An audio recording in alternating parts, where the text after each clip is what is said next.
Nagsimula na nga ang summer vacation ng iba't ibang company dito sa South Korea. May kanya-kanya na ring mga plano at lakad yung mga tao dito. Yung iba gustong mamasyal sa iba't ibang lugar katulad namin.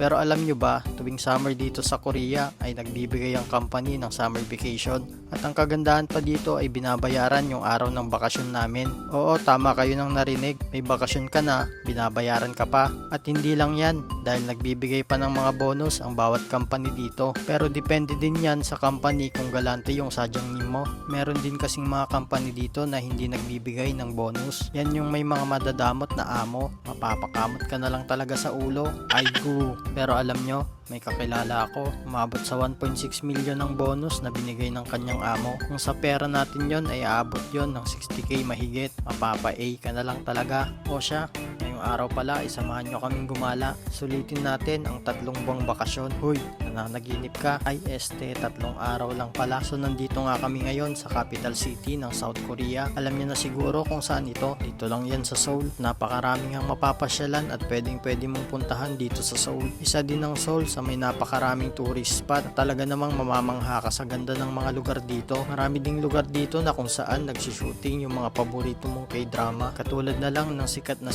Korean drama na Queen of Tears. Gaya nga nung nakikita mo dito sa picture ko, kung saan ay meron dyan kinuhanan na eksena. At dito naman sa lugar na ito kung saan may eksena na kinuhanan ang K-drama series na The King, Eternal Monarch. Na ang bida ay ang sikat na kasing gwapo ko na si Lee Min Ho. O, umaangal pa kayo. Vlog ko to. Sa mga oras na ito ay nagabihan na nga kami. Bali lumipat pala kami ng location. Dito lang din yan sa Hongdae Street dito sa Seoul. Isa din ang lugar na ito na kung saan ay maraming mga turista na pumupunta. Ibang lahi ang iyong makikita.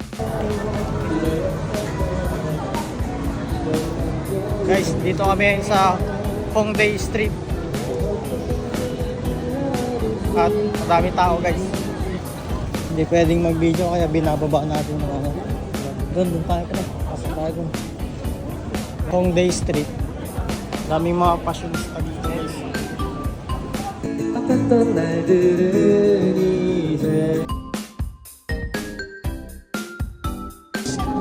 Shibuya Crossing guys. Hindi ko tayo ngayon sa Shibuya Crossing.